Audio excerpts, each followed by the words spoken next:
हरे कृष्णा। सभी भक्तों को मेरा दंडवत प्रणाम। आज हम मोहिनी एकादशी व्रत कथा करने जा रहे हैं। इस साल मोहिनी एकादशी का व्रत 19 मई 2024 को आ रहा है और व्रत पारायण का समय अगले दिन सुबह 5:27 से 10 बजे तक रहेगा। तो आइए व्रत कथा शुरू करते हैं। वैशाख मास शुक्ल पक्ष की अथ मोहिनी एकादशी व्रत कथा। युधिष्ठिर बोले, हे जनार्दन, शुक्ल पक्ष की एकादशी का क्या नाम है, उसका क्या फल है, उसकी विधि क्या है, सो मुझसे कहिए। श्री कृष्ण बोले, हे धर्मनंदन, पहले रामचंद्र जी के पूछने पर जिस कथा को वशिष्ठ जी ने कहा उस कथा को मैं कहता हूँ, आप सुनिए। श्री रामचंद्र जी बोले, हे भगवान, सब पाप और दुखों को दूर करने वाले सब व्रतों में श्रेष्ठ व्रत मैं सुनना चाहता हूँ। हे महामुनि, सीता के वियोग के दुखों को मैं भोग चुका हूँ, इससे भयभीत होकर मैं आपसे पूछता हूँ। वशिष्ठ जी बोले, हे राम, तुमने अच्छा प्रश्न किया। तुम्हारी बुद्धि श्रद्धा युक्त है। तुम्हारा नाम लेने से ही मनुष्य पवित्र हो जाता है, तो भी संसार के हित के लिए पवित्र करने वाले व्रतों में उत्तम और पवित्र व्रत को मैं कहूंगा।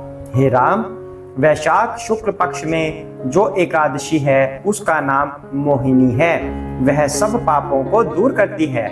मैं सत्य कहता हूँ कि इसके व्रत के प्रभाव से प्राणी मोह जाल और पातकों के समूह से छूट जाता है। हे राम, इस कारण यह आप सरीखे मनुष्यों के करने योग्य है। यह पापों को दूर करने वाली और दुखों को नष्ट करने वाली है। हे राम, इस शुभ कथा को एकाग्र चित्त से सुनो। सरस्वती के तट पर भद्रावती नाम की एक सुंदर पुरी है। वहाँ द्युतिमान राम का राजा राज्य करता था। वह धैर्यवान सत्यवादी राजा चंद्रवंश में पैदा हुआ था। वह कर्म में प्रवृत्ति रखने वाला धनपाल के नाम से प्रसिद्ध था। प्याऊ, यज्ञशाला, तालाब, बगीचा आदि को बनवाता था। शांत स्वरूप और भगवान के भक्त उस वैश्य के सुमान, द्युतिमान, मेधावी, सुकृत, दृष्ट बुद्धि नाम के 5 पुत्र थे। 5वां दृष्ट बुद्धि बड़ा पापी था।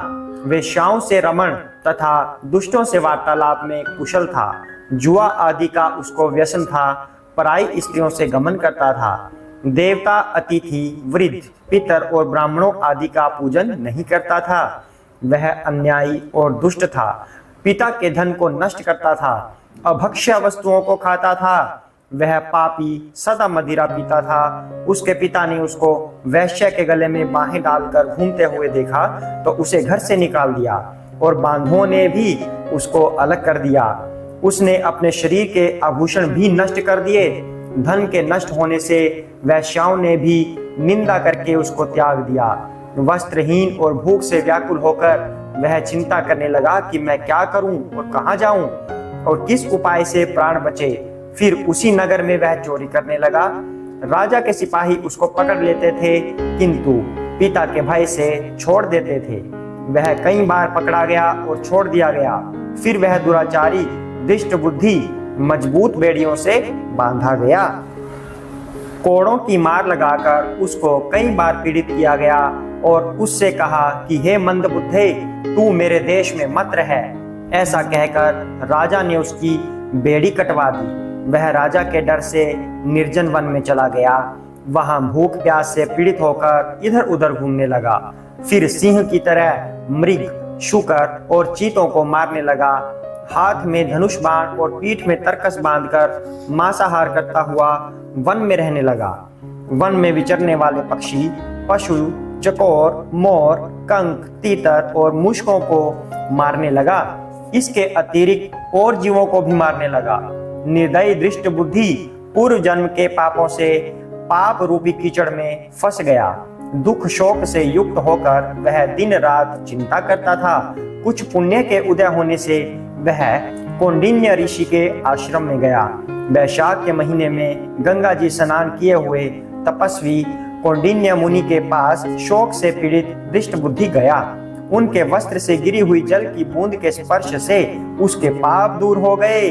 दृष्ट बुद्धि प्रणाम करके बोला, हे ब्राह्मण, ऐसा प्रायश्चित बताओ जिससे बिना यत्न किए जन्म भर के पापों का नाश हो जाए। धन मेरे पास नहीं है। ऋषि बोले, जिसके करने से तेरा पाप दूर हो जाए उस उपाय को तू सावधान चित्त से सुन। वैशाख शुक्ल पक्ष में जो मोहिनी नाम की एकादशी का व्रत करे वह मनुष्य के सुमेरु के समान पापों को नष्ट कर देती है। इसका उपवास करने से अनेक जन्मों के पाप दूर हो जाते हैं। मुनि के वचन को सुनकर दृष्ट बुद्धि मन में प्रसन्न हुआ और उसने विधि पूर्वक व्रत को किया। हे नृप श्रेष्ठ, इस व्रत के करने से उसके सब पाप दूर हो गए। फिर दिव्य शरीर धारण करके गरुड़ के ऊपर बैठकर विष्णु लोक को चला गया। हरे कृष्णा। फलाहार, इस दिन गौमूत्र का सागार लेना चाहिए। तो यह थी मोहिनी एकादशी की व्रत कथा। आशा करते हैं आपको यह कथा पसंद आई होगी और आपके व्रत में यह सहायक होगी। अगर आपको यह पसंद आई है तो चैनल पर बने रहिए इस तरह की और व्रत कथाएं सुनने के लिए। साथ ही इस वक्त चैनल पर श्रीमद् भगवद गीता का पाठ चल रहा है। इससे पूर्व श्री रामचरितमानस कथा सफलतापूर्वक पूर्ण हुई है। तो बने रहिए चैनल पर और सबको मेरा दंडवत प्रणाम। हरे कृष्णा।